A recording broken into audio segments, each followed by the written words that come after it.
Revelações da ciência sobre os mistérios da vida.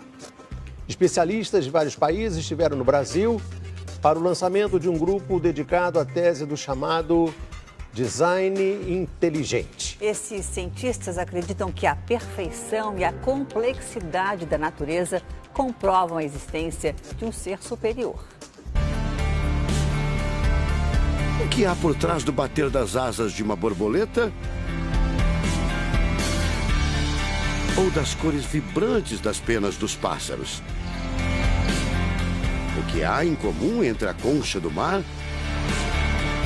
e a força dos furacões? Que mistérios guardam as nossas células e o DNA, o responsável por tudo o que somos? Os homens reunidos nesta sala são os principais nomes de um ramo da ciência que pretende responder questões como estas. Ao contrário do que a gente apregoou por 150 anos, há evidências de inteligência na vida e no universo. Eles são estudiosos do chamado design inteligente, uma linha de pesquisa que acredita que a complexidade da vida e a perfeição da natureza comprovam a existência de um ser superior. A vida foi feita pronta, o universo foi feito pronto, planejados por um ser extremamente inteligente, com design, com arte, com perfeição. Marcos Eberlin coordena o Núcleo de Pesquisa em Ciência, Fé e Sociedade, recém-inaugurado por uma das maiores universidades de São Paulo, em parceria com instituições americanas. Outro defensor do design inteligente é o doutor em bioquímica e professor americano Michael Behe.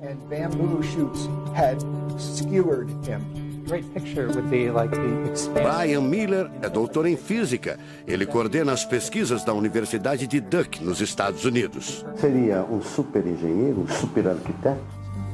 Você pode dizer isso, responde o físico. Um arquiteto que tinha a vida em mente, um criador que fez a vida deliberadamente.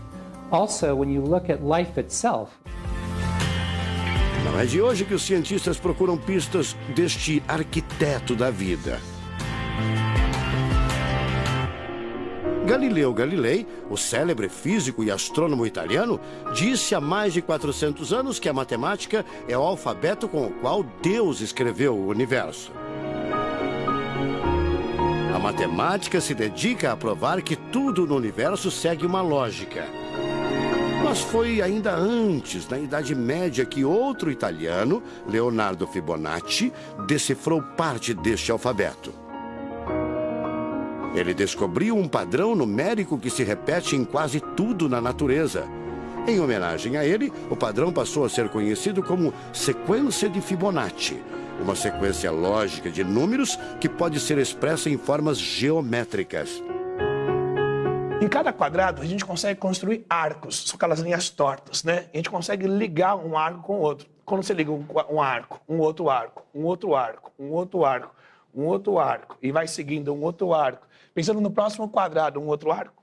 Essa aqui é uma figura que é uma espiral, chamada espiral de Fibonacci. E essa espiral aparece em diversos lugares do nosso cotidiano. Aparece, por exemplo, na nossa orelha. O formato da nossa orelha é exatamente essa espiral. Uma coisa interessante, aparece no nosso rodamuinho do cabelo aqui. É o mesmo formato que aparece aqui. Que é o mesmo formato que aparece naquela concha do mar, tal do Nautilus, né? Que é o mesmo formato que aparece nas estrelas do universo. Que é o mesmo rodamuinho que forma quando tem um furacão. A sequência de Fibonacci foi encontrada também nas ondas do mar, nas pétalas das rosas, na distribuição das sementes do girassol e até nos hexágonos da casca do abacaxi. Mais uma comprovação matemática da existência de uma mente inteligente por trás da criação seria o chamado número de ouro, ou proporção áurea, representada pela letra Φ. O número de ouro, também representado pelos dígitos 1,618, está presente na construção de uma das obras mais importantes da antiguidade, o Partenon. Foi usado por Leonardo da Vinci na Mona Lisa, o quadro mais famoso do mundo. Essa regra do número áureo, ela vem, né, aparece no Fibonacci e aplica um monte de situações. E é legal que os gregos percebiam isso, eles associavam isso muito com a ideia de perfeição. Ele está presente nas asas das borboletas e até nas medidas do corpo humano. Se você pegar a sua altura e dividir pela distância do seu umbigo até o chão, vai dar aproximadamente 1,6 também. Um φ. Vai dar um φ também. Se a gente abre os braços, né? Calcula a distância da ponta de um dedo até a ponta do outro dedo. Então vai ser desse dedo maior aqui, no dedo médio, até chegar ao dedo médio. Se eu pegar essa distância e dividir pela distância desse dedo até esse ombro aqui, vai dar 1,6 de novo. De tudo na natureza, o que mais impressiona os cientistas são as células, a chamada unidade básica da vida. São as menores partes que compõem os seres vivos, vegetais ou animais. O corpo humano é formado por cerca de 100 trilhões de células que dão origem a tecidos e órgãos. We cannot be accidentally caused. Life is not an accident. O americano Douglas Axie estuda biologia molecular há mais de 25 anos. Ele garante: não existe a mínima possibilidade de a vida ser um acidente, um acaso da evolução do planeta. Para ele, as células são complexas demais e só podem ter sido criadas de propósito por um ser inteligente. Literally machines that are made out of molecules. Dr. Michael Behe concorda.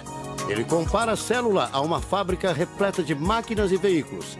Ela produz e troca com as células vizinhas os elementos fundamentais à vida. Tudo coordenado por uma espécie de computador central, o chamado DNA. Você já deve ter ouvido falar dele. O DNA é um conjunto de informações genéticas que definem as características dos seres vivos. Entre os humanos é o DNA que informa o sexo, a cor da pele e do cabelo e o formato do rosto, entre outras coisas. São 6 bilhões de informações condensadas numa estrutura microscópica extremamente eficiente. O presidente da Sociedade Brasileira do Design Inteligente considera o DNA o mais avançado código de que se tem notícia. A gente tem a molécula de DNA como um modelo. Por quê? Porque quando a gente descobriu essa molécula, a gente viu que é uma molécula fantástica, maravilhosa. E ali evidências e mais evidências de que uma mente inteligente projetou a vida. Porque é o software da vida. E esse software tem o quê? Tem ali um código. E a gente sabe que códigos emanam de mentes inteligentes. Nos Estados Unidos, um grupo de pesquisadores afirma ter identificado uma sequência de números que sempre se repete no DNA humano. Seria uma espécie de assinatura de Deus, segundo o engenheiro da computação Greg Braden. So now we have a definition. Ao considerar a carga dos elementos químicos do DNA, os pesquisadores teriam identificado o seguinte padrão numérico: 10, 5, 6, 5. Eles então passaram a tentar decifrar esse código e tiveram a ideia de substituir os números por letras hebraicas.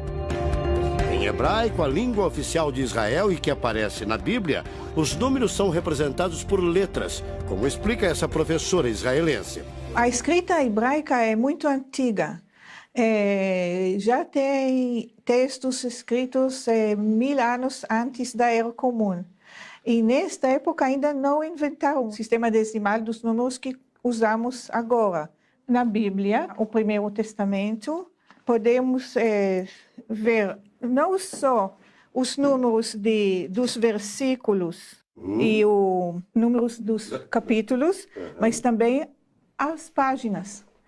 A contagem das páginas está feita em letras e não em números. A sequência numérica 10, 5, 6, 5 foi transcrita para as respectivas letras em hebraico: Yud, Rei, Vav, Rei. Veja o resultado. A sequência corresponde à palavra Javé, ou Deus, em hebraico. Apesar de todo o avanço da medicina, cerca de 90% das informações genéticas ainda são um mistério. professor Eberlin diz que as descobertas científicas trazem implicações sérias para toda a humanidade, mas cada vez mais reforçam os argumentos de quem acredita no design inteligente, a assinatura de uma força superior. A gente vai ter que entregar essa informação para a filosofia e para a teologia. E a gente agora, como bons filósofos e teólogos que todos somos, a gente vai colocar a nossa filosofia e nossa teologia em cima desse dado científico e optar pela melhor opção.